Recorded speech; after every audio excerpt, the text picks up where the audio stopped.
క్రీస్తులోడ్ హల్లెలూయా. దేవుని నామానికి స్తోత్రాలు. మీ అందరికీ నా వందనాలు తెలియజేస్తున్నాను. ఈ దినం కొరకు దేవుడు సిద్ధపరిచినటువంటి మాటలు, ప్రియ సహోదరి సహోదరుడా, ఈ దినం అయితే దేవుడు మొదటి సమయాలు 8వ అధ్యాయం నుండి దేవుడు మనతో మాట్లాడాలనుకుంటున్నారు. అక్కడ ఇశ్రాయేలు ప్రజలు ఇతరుల దేశస్థులు ఎట్లాగ రాజుని నియమించుకుని వారి మీద పాలించడానికి అనుమతిస్తున్నారో అట్లాగే వారి మీద కూడా ఒక రాజుని నియమించమని చెప్పి సమయాలను అడుగుతున్నారు. అడుగుతుంటే సమయాలు కూడా అంగీకరించి దేవుడికి ప్రార్థన చేసినప్పుడు సమయల్ని దేవుడు సమయలతో మాట ఇట్లా అంటారు, వాళ్ళు నిన్ను రిజెక్ట్ చేయలేదు, నిన్ను పాలించకుండా వాళ్ళు నన్నే డైరెక్ట్గా రిజెక్ట్ చేశారు. నేను వారి మీద పాలన చేయకుండా, న్యాయం చేయకుండా, ఓకే వాళ్ళు అడిగినట్లే వాళ్ళకి చెయ్యి, కానీ వాళ్ళ యొక్క రాజు వాళ్ళ మీద ఎట్లా పాలన చేస్తాడో ఒకసారి వాళ్ళకి వివరించు అని చెప్పి దేవుడు మాట్లాడతారు. అట్లానే సమయాలు చెప్తాడు. ఏమని చెప్తాడు? వార్న్ చేస్తాడు. మీ మీద నియమించేటువంటి రాజు ఎట్లాగుంటాడంటే, వాళ్ళు మీ యొక్క కొడుకుల్ని వాళ్ళ యొక్క ఆర్మీలో చేర్చుకుంటాడు, మీ యొక్క కూతుర్ని తీసుకెళ్ళి వాళ్ళ కింద సేవ చేయించుకోవడానికి పెట్టుకుంటారు. మీ దగ్గర ఉన్నటువంటి మంచి పొలముల్లో మంచి ద్రాక్ష తోటలో పండినటువంటి వాటిని 10వ వంతు తీసుకుని వాళ్ళ యొక్క సేవకులకి ఇస్తారు. మీ దగ్గర పండేటువంటి మంచి దాన్ని వారు తీసేసుకుంటారు. మీకు మీరే ఆ రాజు కింద సర్వెంట్స్గా మారిపోతారు. ఒకానొక దినం వస్తుంది, మీరు ఈ కింగ్ని మా మీద నుండి పాలించడానికి తీసివేయండి అన్నప్పుడు నేను మీ యొక్క ప్రార్థనలు మాత్రం ఆలకించను అని చెప్పి దేవుడు మాట్లాడతారు ఇక్కడ. అయితే ఈ దినము ఈ యొక్క అధ్యాయం నుండి దేవుడు మనతో మాట్లాడాలనుకుంటున్నారు. ఇక్కడ దేవుడు అంటారు, ఆ దినమున మీరు కోరినను రాజును బట్టి మీరు మొరబెట్టినను యెహోవా మీ మొర వినకపోవును అనెను. హల్లెలూయా. ఈ దినము మనము అనేక మంది ఎట్లాగా ఉంటామంటే, దేవుడు ప్రార్థిస్తే నేను అడిగింది ఇస్తాను, మీరు ఎడతెగక అడగండి నేను అనుగ్రహిస్తాను అని చెప్పి అన్నారు కదా అని చెప్పి చాలామంది మన యొక్క సెల్ఫిష్ డిజైర్స్ కోసం మనకు నచ్చింది మనకి కావాలి, మనకు నచ్చినట్టే మనకి జరగాలి, మీకు అనుకూలంగా జరగాలి, మనకు అనుకూలంగా సిచ్యువేషన్ జరగాలని చెప్పి దేవుణ్ణి ఎడతెగక ప్రార్థన చేస్తూ ఉంటాము. కంటిన్యూస్గా అడిగిందే అడుగుతూ పొందుకోవాలి అని చెప్పి ఒక ఆశతో అడుగుతానే ఉంటాం. కానీ దేవుడు నీకు సమాధానం ఇవ్వట్లేదంటే, డోర్స్ ఓపెన్ అవ్వట్లేదంటే, నువ్వు అనుకున్నది అక్కడ జరగట్లేదు, నీకు కావాలనుకున్నది నీకు దూరం అవుతుంది అంటే అక్కడ నువ్వు అర్థం చేసుకోవాల్సింది ఏంటంటే, మనము యాకోబు ఒకసారి మనం చూసుకున్నట్లయితే యాకోబు గ్రంథము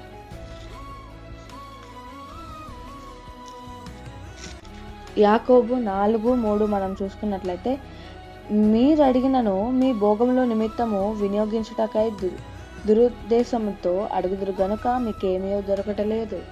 హల్లెలూయా. ఇక్కడ వాక్యం ద్వారా దేవుడు మాట్లాడుతున్నారు.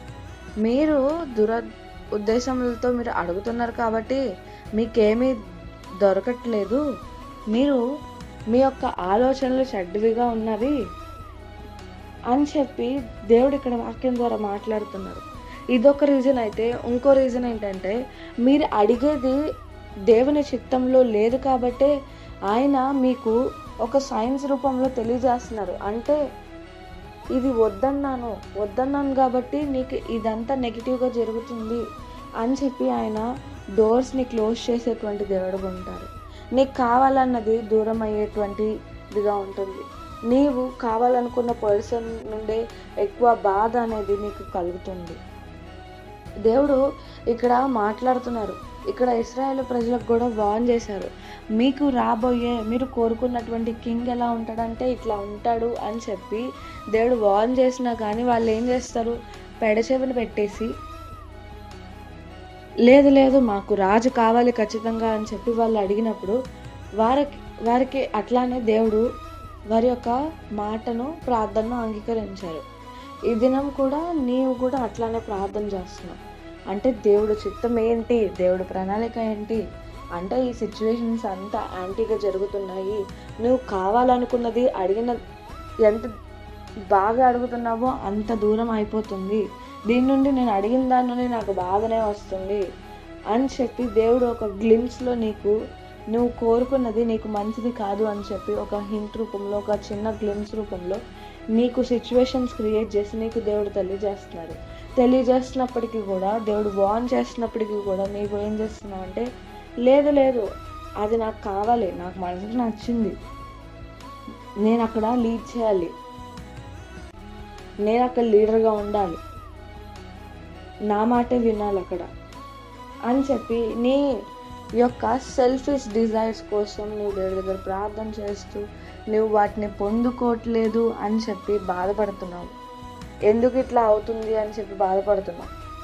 కానీ దేవుడు ఒక మాట తెలియజేస్తున్నాడు, బాధ వస్తుంది, నువ్వు అడిగింది నీకు ఇంకా దూరం అవుతుందంటే అది ఆయన చిత్తం కాదు, అది నీకు కీడు తీసుకొస్తుందని చెప్పి దేవుడు దాని నుండి బాధ కలుగజేస్తున్నారు, క్లోజ్ డోర్స్ చేస్తున్నారు అని చెప్పి నువ్వు అర్థం చేసుకోవాలని చెప్పి దేవుడు మాట్లాడుతున్నాడు. ఇంత జరిగినా కానీ నువ్వు ఇంకా కావాలి, నాకు ఏదైనా ఓకే, నాకు నచ్చింది నాకు కావాలి అని చెప్పి స్టబాన్గా నువ్వు కావాలనుకున్నది నీకు దక్కాలి అని నువ్వు స్టబాన్గా దేవుడి దగ్గర ఉన్నావంటే దేవుడు కూడా ఇచ్చేస్తారు. ఇచ్చేసి ఏమంటారంటే నీ యొక్క సొంత చిత్తము నీ యొక్క నాశనానికి తీసుకువెళ్తుంది అని చెప్పి నీ చేతులకే నీ యొక్క చిత్తాన్ని దేవుడు అప్పగించేస్తారు.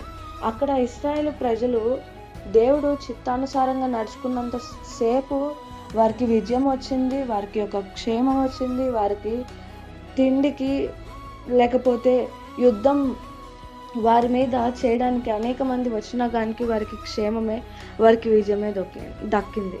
ఎందుకనంటే వారు దేవుడు చిత్తానుసారంగా నడిచినటువంటి టైంలో వారికి అంతా ఫేవరబుల్గానే ఉంది. కానీ వీళ్ళు ఏంటంటే దేవుడు ఈ యొక్క చిత్తానుసారంగా వీళ్ళు నడుచుకోవాలనుకోవట్లేదు, వీరు వారి యొక్క సొంత చిత్తాన్ని జరిగించుకోవాలనుకుంటున్నారు. కాబట్టి దేవుడు కూడా వారి యొక్క చిత్తానికి వదిలేశారు.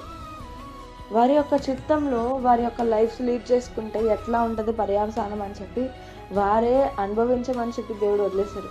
అదే రీతిగా నీవు చేస్తున్నటువంటి ప్రార్థనలకు కూడా నీవు మొండిగా అడుగుతా ఉన్నట్లయితే దేవుడు కూడా ఈ దినము నీతో అట్లానే మాట్లాడుతున్నారు. నీకు అది కావాలా, నీకు నా చిత్తం వద్దా, okay I will grant you అని చెప్పి ఇచ్చేసి ఆయన చిత్తానుసారంగా నడవకుండా నీ యొక్క చిత్తం నువ్వు కోరుతున్నావు కాబట్టి ఆయన ఇచ్చేస్తారు. కానీ దాని యొక్క పర్యవసానంగా వచ్చేటువంటి ఫేస్ చేసే కాన్సిక్వెన్సెస్ అనేవి నువ్వే ఫేస్ చేయాలి. ఆ దినం వచ్చినప్పుడు దేవా ఎందుకు నాకు ఇది వద్దా, నాకు అడిగినప్పుడు ఇవ్వకుండా ఉండొచ్చు కదా, ఎందుకు ఇచ్చి నన్ను బాధ పెడుతున్నావు అని చెప్పి అడగడానికి లేదు. ఆ ప్రార్థన చేసినా కానీ దేవుడు వినను అని చెప్పి దేవుడు మాట్లాడుతున్నాడు. మేబీ నువ్వు ఆ సిచ్యువేషన్లోనే ఉన్నావేమో,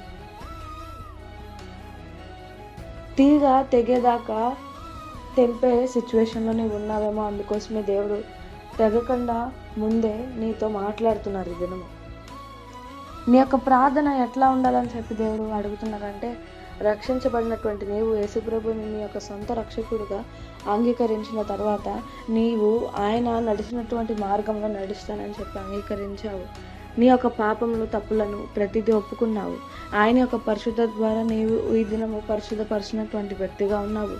మనకి రక్షణకి మూలమైనటువంటి మన యేసుని చూస్తూ మనం నడిచేటువంటి వ్యక్తులుగా ఉండాలని చెప్పి మనం అనుకున్నటువంటి వ్యక్తులము ఆయన చేసినట్లు మనం కూడా చేయాలి.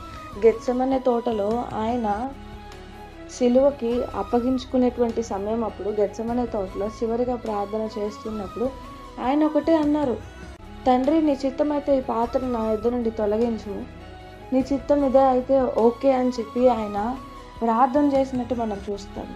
అక్కడ దేవుని యొక్క ప్రార్థనకి సమాధానం రాలేదా అంటే సమాధానం వచ్చింది. ఎట్లాగంటే ఆయన్ని బలపరచడానికి ఆయన తన యొక్క దేవదూతలను పంపించారు.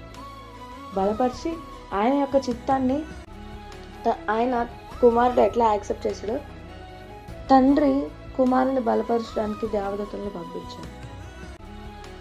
అదే రీతిగా నీవు నేను కూడా తండ్రి చిత్తానుసారంగా మనము ప్రార్థన చేసేటువంటి వ్యక్తులుగా ఉండాలి.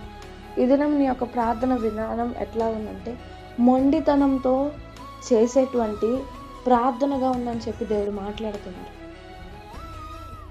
ఈ దినము నీ యొక్క ప్రార్థన విధానం ఎట్లా ఉండాలంటే, దేవా నాకు ఇది కావాలని నేను కోరుకుంటున్నానయ్యా, అడుగుడి మీకు ఇయ్యబడును అన్నావు కదయ్యా, నేను అడుగుచున్నానయ్యా, ఇది మీ యొక్క చిత్తం అయితే నాకు అనుగ్రహించండి అయ్యా, దీనివల్ల మీ యొక్క నామానికి మహిమ వస్తుంది అంటే నాకు అనుగ్రహించండి అయ్యా, లేదు మీ యొక్క చిత్తం ఇది కాకపోతే దాన్ని అంగీకరించడానికి నా యొక్క మనసుని బలపరచండి అయ్యా అని చెప్పి నువ్వు ప్రార్థన చేసేటువంటి వ్యక్తిగా ఉండాలని చెప్పి దేవుడు మాట్లాడుతున్నాడు. ఈ దినం ఇశ్రాయేలు ప్రజల్లాగా నీవు ఉన్నావా, లేకపోతే యేసు ప్రభులు వారు ఎట్లాగా తన తండ్రికి ఎట్లాగా తన యొక్క చిత్తానుసారంగా నడుచుకున్నారు అట్లాగా నడుచుకుంటున్నావా? ఒకసారి పరీక్షించుకో. ఇశ్రాయేల్ లాగా నీవు కూడా స్టబాన్గా నీ యొక్క సెల్ఫిష్ డిజైర్స్ కోసం నువ్వు అనుకున్నదే జరగాలి, నీకు కావాలనుకున్నదే నీకు దక్కాలంటే దాని యొక్క కాన్సిక్వెన్సెస్ కూడా నువ్వే ఫేస్ చేయాలి అని చెప్పి దేవుడు మాట్లాడుతున్నారు. నీవు చేసేటువంటి ప్రార్థన నువ్వు అడిగేది ఆయన చిత్తం కాదని చెప్పి దేవుడి దినం తెలియజేస్తున్నారు. నీవు అడిగే దాంట్లో ఫస్ట్ ఆఫ్ ఆల్ దేవుడు ఒకటే తెలియజేస్తున్నారు, నువ్వు అడగడం తప్పు కాదు, బట్ అందులో దేవుడి చిత్తం ఎంత ఉంది అని చెప్పి నీవు అడిగేటువంటి వ్యక్తిగా ఉండాలని చెప్పి దేవుడు మాట్లాడుతున్నాడు. నీ యొక్క ప్రార్థన విధానంలో దేవా నీ యొక్క చిత్తం అయితే అని చెప్పి యాడ్ చేసేటువంటి వ్యక్తిగా నీవు ఉండాలి. నీవు ఆ యొక్క ప్రజల్లాగా ఉండకూడదంటే నీ యొక్క ప్రార్థనలో నీవు అడిగిన తర్వాత దేవా నీ చిత్తం అయితే నాకు అనుగ్రహించు అని చెప్పి అడిగేటువంటి వ్యక్తిగా నీవు ఉండాలి. ఎందుకనంటే నువ్వు నడిచే ప్రతి మార్గంలో దేవుని యొక్క సన్నిధి, దేవుని యొక్క చిత్తం అనేది లేనట్లయితే వారు ఎట్లాగా శత్రువుల చేతిలో వారికి వారే ఎరగా వెళ్ళిపోయారో నీవు కూడా అపవాది చేతుల్లో నీకు నీవే అప్పగించుకున్నట్లు అయిపోతుందని చెప్పి దేవుడు మాట్లాడుతున్నాడు. ఎప్పుడైతే నీవు ఆయన తండ్రి చిత్తానుసారంగా నడుస్తావో, ఆయన మార్గంలో నడుస్తావో అప్పుడే నీకు క్షేమము, నీకు ఆశీర్వాదం అని చెప్పి దేవుడు తెలియజేస్తున్నారు. ఈ దినము నీ యొక్క మొండి యొక్క స్వభావము, మొండితనం అనేది తీసివేసి తండ్రి చిత్తానుసారంగా నీ యొక్క ప్రార్థన, నీ యొక్క జీవితం ఉండాలని చెప్పి కోరుకో.